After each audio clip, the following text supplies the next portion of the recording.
सातै दिन चाहिँ सातेर कम्ती बोरिङ भयो पानी परेर ननस्टप पानी आज त केही काम गर्नु थिएन हो अब अहिले बेलुकाको 4:30 भयो हो अब सुँगुरको चारो यहाँ रेडी बनाउँदै गरेको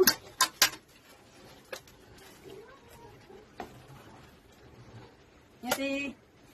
चामल र फर्सी उसिलेको दुईटो मसिनो सुँगुर छ कि चारो चाहिँ कुन त खाँदैन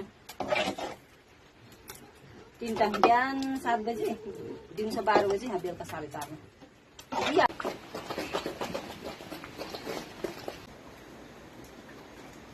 पानी पर्दा चाहिँ पुरा भुस्न आउँछ कि त्यही भएर चाहिँ पानी पर्दा चाहिँ घरमा त राखिदिन्छु अब घाम लागेको बेलामा चाहिँ पर्दैन अहिले बर्खामा चाहिँ पुरा भुस्न आउँछ नि त त्यही भएर